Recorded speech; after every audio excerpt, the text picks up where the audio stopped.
Hello everyone, I am Ankita. Welcome back to my channel. In this video, I will discuss how to write good long answers in BA and MA English semester exams. So I got many requests from you to make video on this topic, so here it is.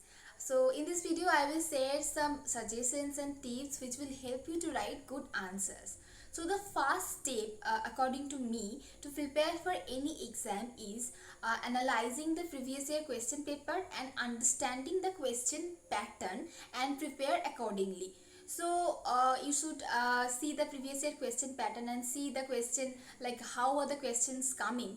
Like in many university there are some MCQs, then there is some 5 marks question, then 10 marks, 15 marks, 20 marks, and in some university they only ask broad questions. So you should know the question pattern. And in many cases that it happens that previous year question papers are not available, so in that case you should talk to your seniors and your professors to know the question pattern. Okay, that's the most important thing, that understanding the question pattern. So now let's talk about the other things which will help you to get good marks in your exam. So the first step is writing a good answer is a good introduction and a good conclusion. Remember, the examiner who is reading your answer, he is reading the same answer.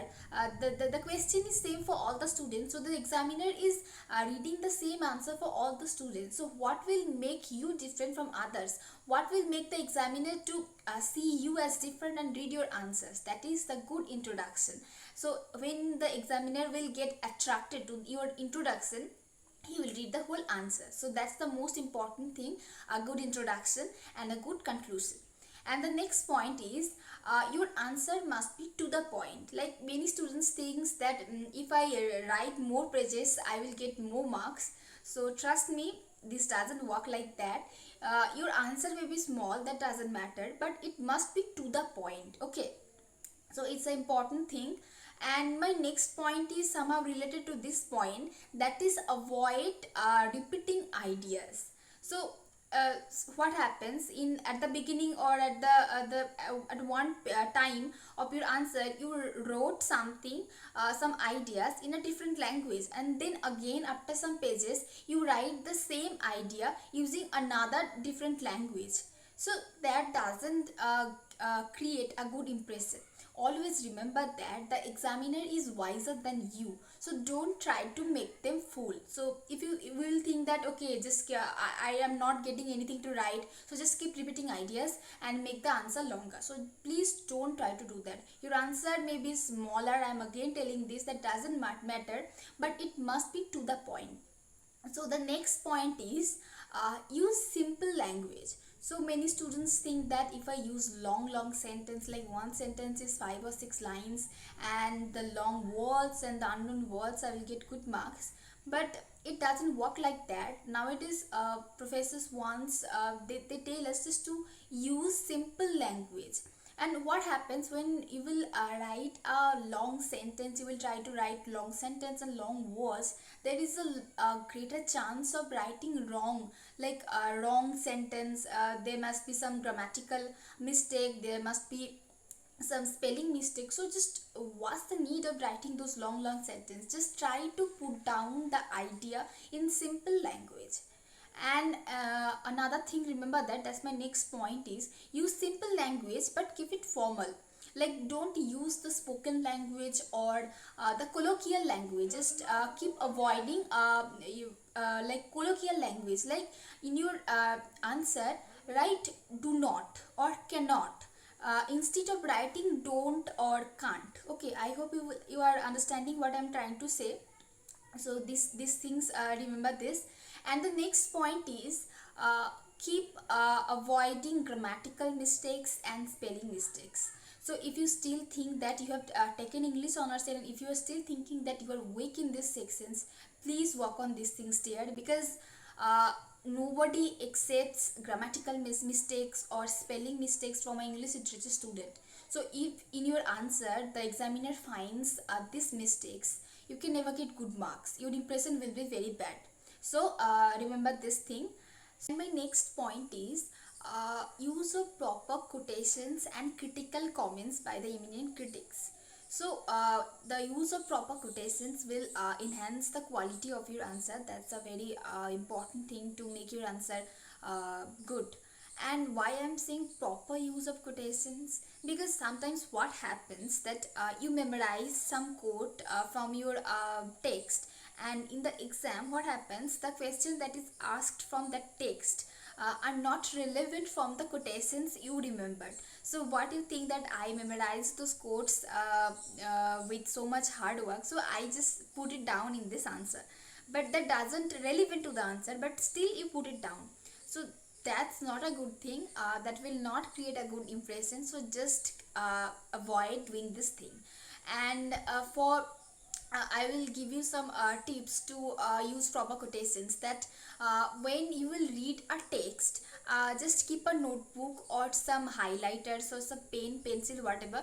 Just when you will read this, and when you read a line that will, you will think that is important and maybe important to when you will write answers. So just put it down, like put it down in your notebook, or highlight it, or it underline it with pen and pencil.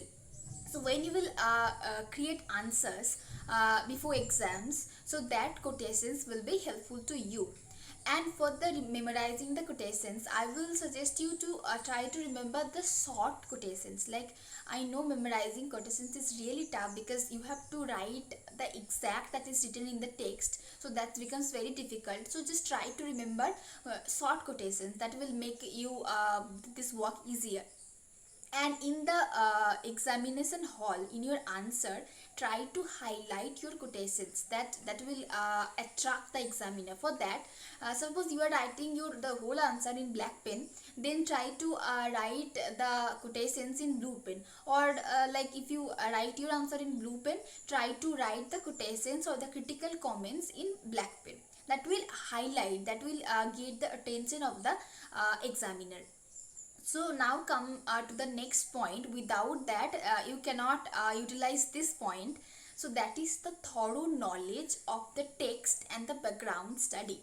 This is the most important step for writing a good answer, because without a thorough knowledge of the text, you cannot use quotations or that kind of things. So you have must have ideas about the text. And what about the background? Suppose you are in your syllabus there is Macbeth. So this is a tragedy of Elizabethan period. So you should have idea about the Elizabethan period, the societal the things, and about the Elizabethan drama, and about Shakespeare. So you should know about these things. Suppose like in your first semester you have European classical literature and Indian classical literature. So when you will study Indian classical literature, you must know about the background. Like you should know about Natya Shastra by Bharat Muni. You should know about the rasas.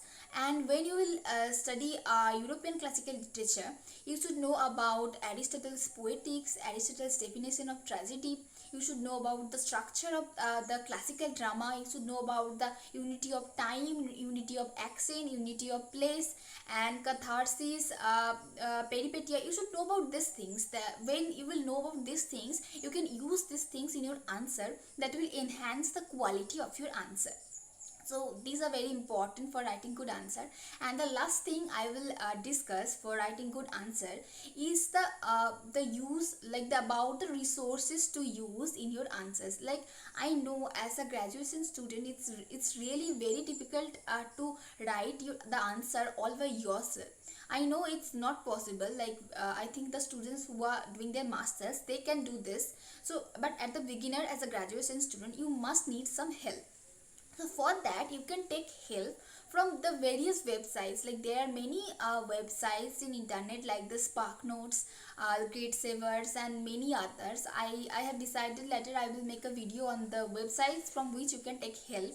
So you can take help from those websites. And in market there are many guidebook available. Though I never bought any guidebook, but I saw those guidebooks from my friends. So I will not tell that the writings are too bad. Problem with the guidebook is that all the students will most of the students will write from the guidebook, so your answer will not be the unique from the others. And another thing, that if you just blindly copy from the guidebook, your quality of answer will not be that good.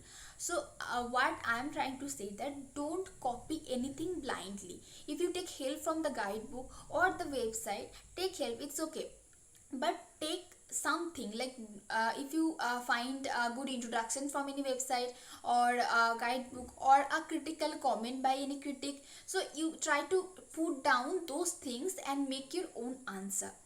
I think you would remember, I think you are understanding what I'm saying, that take something from all the resources and make your own answer. That will make your answer unique. Okay, so these are the things I think you should need to write a good answer. If you still have any query about this, you can ask me in the comment section or in Facebook or in Telegram group, wherever you want to do. Just ask me, I will obviously reply. So this was all for today. Thank you for watching, and if you haven't yet subscribed the channel, please do subscribe.